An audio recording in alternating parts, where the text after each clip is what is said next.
Selamat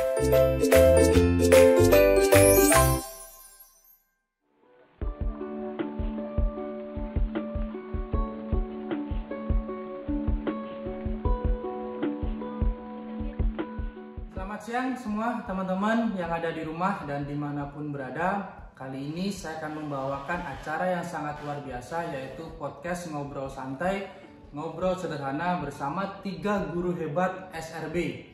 Mungkin ibu-ibu, apa itu SRB?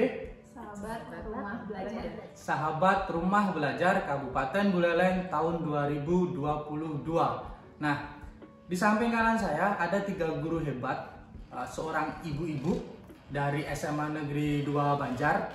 Pasti teman-teman ada yang sudah kenal dan ada yang belum kenal, kan tidak ada salahnya kita kenalan. Nama saya Kade Ermanda Kurniawan, pengampu mata pelajaran sejarah dari SMA Negeri 2 Banjar dan sering dipanggil Pak R. Kita bisa berkenalan dulu dengan ibu yang paling pojok. Silakan ibu. Baik, terima kasih Pak R. Perkenalkan, saya Nilo Desi Duyani Kedamayanti, guru geografi dari SMA Negeri 2 Banjar. Yang pada kesempatan kali ini saya merupakan peserta dari pembatik level 4 perwakilan Kabupaten Buleleng tahun 2022.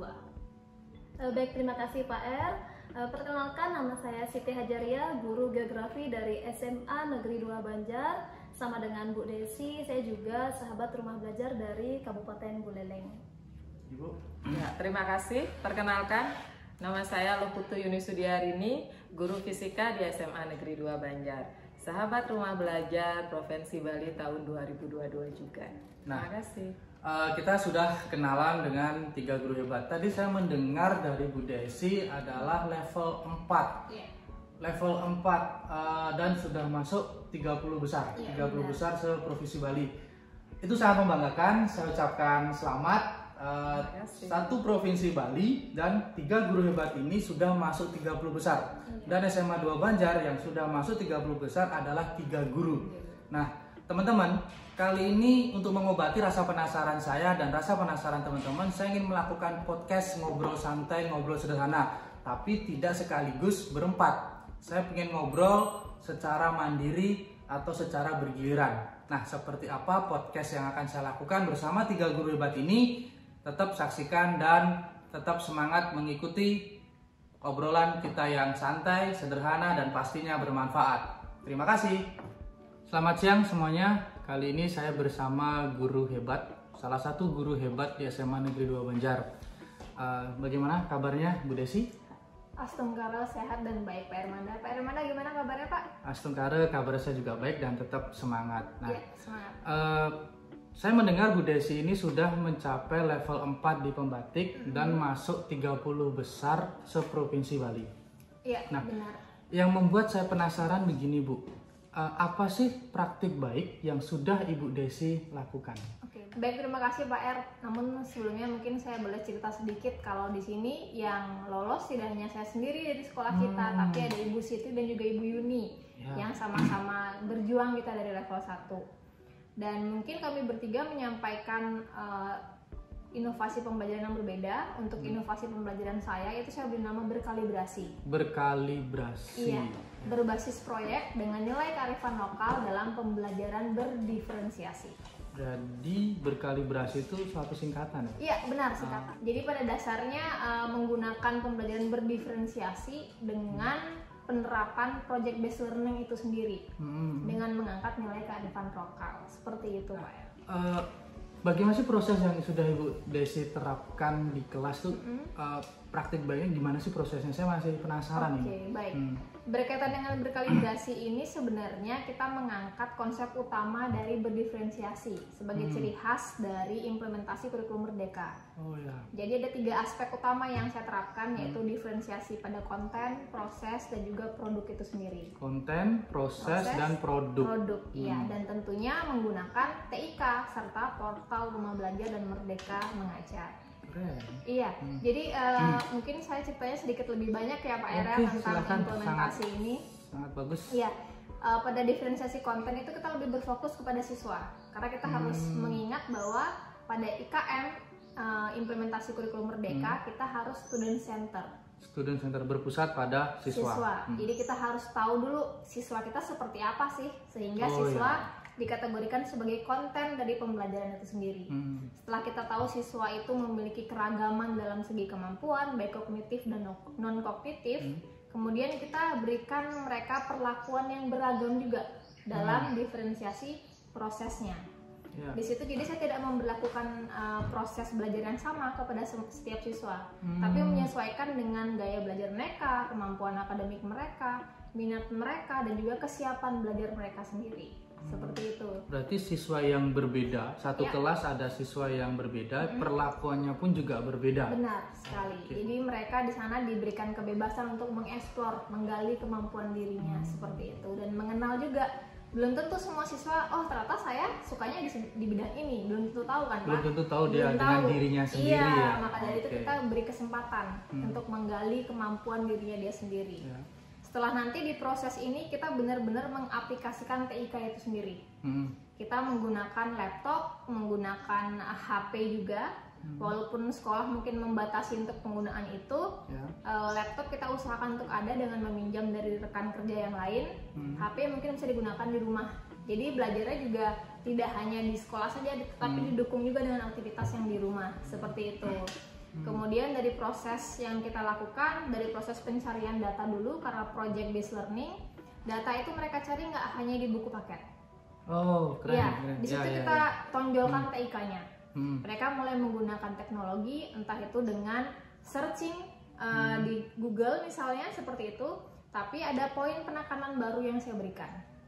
Kalau mungkin selama ini anak-anak kalau misalnya nyari materi, oh saya buka blog orang deh, atau enggak saya copy paste yang entah itu benar atau enggak sih datanya, seperti itu kan.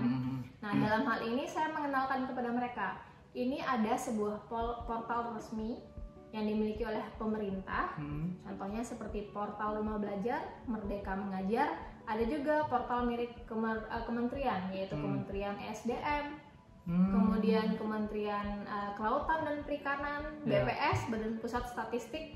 Mereka itu kan menyajikan data yang valid Pak R. Dan ini sangat mendukung untuk materi geografi kan Pak R. Sehingga mereka baru sadar, oh ternyata pemerintah sudah memberikan data yang benar-benar valid ya. Jadi saya bisa mengurangi untuk mencari data di blog-blog yang mungkin belum tentu resmi. Jadi hanya tulisan orang saja yang belum tahu validitasnya tinggi atau rendah seperti itu. Dari situ akhirnya mereka mencoba untuk menggunakan berbagai macam aplikasi dalam pengolahan datanya. Ada yang menggunakan ArcGIS, yaitu aplikasi khusus untuk menggunakan peta. Kemudian ada juga aplikasi Canva. Pak R juga pasti sudah menggunakan. Tapi anak-anak kita bahkan baru mengenal Canva itu seperti apa. Iya, jadi di situ muncul proses belajar yang cukup panjang. Tidak 1 kali pertemuan. Saya menghabiskan waktu 2-3 kali pertemuan sampai menghasilkan produk itu sendiri. Dan berikutnya di diferensiasi produk, meskipun hasil akhirnya sama yaitu peta, tapi jenisnya beragam. Oh, tugasnya peta, tapi hasil produknya berbeda. Ya, benar sekali. Jadi ada peta yang digital, ada juga peta yang manual. Manual itu gambar. Manual itu gambar. Jadi isinya pun juga beragam Pak R. Karena sumber yang mereka cari kan tadi beragam. Ada yang bersumber dari ESDM, berarti energi. Ada yang membahas tentang peta pertambangan, mineral, batuan. Kemudian dari kelautan, mereka akan membuat peta terkait dengan persebaran produksi ekspor ikan di Indonesia seperti itu. Jadi mereka akan menghasilkan keragaman dari proses yang beragam itu juga Pak R, seperti itu. Nah, sangat menarik apa istilahnya praktik baik yang dilakukan oleh Bu Desi. Saya langsung membayangkan bagaimana kalau praktik baik ini dilakukan di mata pelajaran saya atau di mata pelajaran sejarah. Nah, kita kan tahu nih Bu, setiap model pembelajaran, metode pembelajaran itu pasti ada kelebihan dan kekurangannya. Nah, sebelum saya istilahnya belajar dari Bu Desi, saya ingin tahu dulu dari kekurangan dan kelebihan dari praktik baik yang Ibu terapkan. Memang benar Pak R, jadi tidak mungkin sebuah inovasi yang kita berikan sepenuhnya dia sempurna kan, pasti ada sisi minusnya. Dalam hal ini berkalibrasi kekurangannya yang saya alami selama saya menerapkan adalah membutuhkan alat pendukung dulu, yaitu berupa alat elektronik itu sendiri. Karena TIK, karena TIK berbasis TIK. Kemudian harus ada jaringan internet. Itu menjadi tantangan yang cukup besar karena apa? Jaringan internet sekolah kita tidak terlalu baik. Jadi kadang-kadang nggak nyampe di kelas. sehingga hampir setiap saya menggunakan TIK di kelas saya tethering pakai paket data saya itu untuk diakses sama anak-anak. Yang berikutnya adalah anak-anak masih kagok menggunakan komputer, menggunakan laptop seperti itu, dan kemudian mereka juga masih takut untuk mencoba menggunakan aplikasi yang baru. Oh iya, takut salah, takut keliru gitu. Benar ya, seperti itu. Dan itu menjadi problem yang besar di mana saya membutuhkan waktu yang lebih banyak untuk mengajarkan mereka dulu menggunakan aplikasi. Benar. Jadi kita harus benar-benar punya energi banyak karena kita mobile, menyamperin mereka setiap kelompok, ngajarin lagi. Belum lagi ntar, ibu yang ini gimana? Jadi kita harus sudah kebayang dah, sudah bisa jadi harus membayangkan. harus aktif juga kita, bukan hanya siswanya yang aktif, tapi kita juga aktif karena harus balik lagi berpusat pada siswa itu sendiri. Itu kekurangannya. Ya, jadi itu memang kekurangan. butuh energi dan kemauan yang besar ya. Nah, kalau untuk kelebihannya Ibu? Kelebihannya di satu sisi kekurangannya banyak, kelebihannya juga cukup banyak Pak ya. Yang pertama kelebihannya bisa dikatakan bahwa berkalibrasi ini mengakomodasi keragaman siswa. Ya, yang pertama itu. Yang kedua sifatnya aplikatif, artinya nggak hanya untuk mata pelajaran geografi, tapi bisa untuk semua mata pelajaran dan di semua jenjang. Gitu. Kemudian berkalibrasi ini pada dasarnya dia menggunakan TIK harus dari awal sampai dengan akhir. Ya. Kenapa kita bilang harus? Karena ini sudah era industri 4.0 dan society 5.0, jadi itu yang kayak IT itu mau bukan nggak mau harus pakai IT. Benar, IT itu bukan lagi hal yang hal yang masih tabu, tapi sudah harus bisa digunakan oleh anak-anak. Kemudian kelebihan berikutnya adalah berkalibrasi ini bisa memberikan pengalaman yang menyenangkan bagi siapa? Bagi siswa dan kita sendiri. Karena kalau kita senang, anak senang, kita bakal terpacu untuk melakukan inovasi kembali. Seperti itu sih Pak R. Dan yang paling penting adalah berkalibrasi ini menerapkan portal Merdeka Mengajar, Rumah Belajar yang tentunya akan memudahkan siswa untuk belajar. Oke, Bu Desi, dari paparan yang Ibu jelaskan, saya sudah kebayang betapa menariknya model pembelajaran atau praktik baik yang sudah Bu Desi terapkan. Dan ini juga tidak menutup kemungkinan saya akan belajar pada Bu Desi untuk saya terapkan di mata pelajaran sejarah, karena Bu Desi pasti juga tahu mata pelajaran sejarah ya terkenal mata pelajaran yang membosankan. Nah, untuk teman-teman tadi saya sudah ngobrol banyak tentang praktik baik yang sudah diterapkan oleh Bu Desi di SMA Negeri 2 Banjar. Sangat bermanfaat, sangat keren dan patut untuk ditiru. Dan sekian saya ucapkan terima kasih Bu Desi. Sekali lagi saya ucapkan selamat untuk Bu Desi, Bu Yuni dan Bu Siti yang sudah mencapai level 4 dan sudah lolos 30 besar. Ya, satu sekolah itu sudah 3 guru yang lolos 30 besar, itu sangat luar biasa, sangat membanggakan. Terima kasih ibu-ibu. Tadi saya sudah ngobrol dengan ibu-ibu secara mandiri dan saya sangat banyak sekali mendapatkan pengetahuan dan sangat menginspirasi ya. Dan saya tidak lupa sekali lagi mengucapkan selamat sudah masuk ke level 4, masuk 30 besar, dan itu yang tidak bosan-bosannya akan saya sebutkan karena itu adalah sesuatu yang sangat membanggakan bagi saya pribadi sebagai teman dan tentunya bagi SMA Negeri 2 Banjar. Nah, teman-teman, sekian obrolan santai, obrolan sederhana yang saya lakukan bersama ketiga guru hebat. Mungkin dari ibu-ibu sebelum kita closing nih, ada yang ingin disampaikan? Mungkin sepatah dua kata, pesan atau motivasi untuk teman-teman di rumah. Silakan. Mulai dari saya dulu. Boleh, silakan. Baik. Terima kasih Pak R kesempatannya. Bapak Ibu semua penonton dari podcast Ngobrol Santai bareng Pak Ermanda dan kami bertiga selaku SRB Kabupaten Buleleng Provinsi Bali pada tahun 2022 ini. Kami berharap, lebih tepatnya saya sendiri berharap semoga dengan podcast ini dapat menginspirasi Bapak Ibu semua dan juga dapat memotivasi Bapak Ibu guru hebat di luar sana untuk bisa berbagi dan juga berkolaborasi memberikan inovasi yang sangat baik kepada anak kita.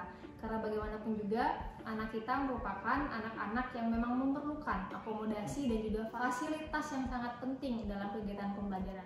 Untuk itu, mari bersama membangun bangsa dengan melakukan inovasi pembelajaran di kelas kita masing-masing. Terima kasih. Terima kasih kepada Bu Desi, Bu Siti, Bu Yuni, benar-benar sangat bermanfaat bagi saya pribadi dan mungkin akan bermanfaat untuk teman-teman guru di luaran sana.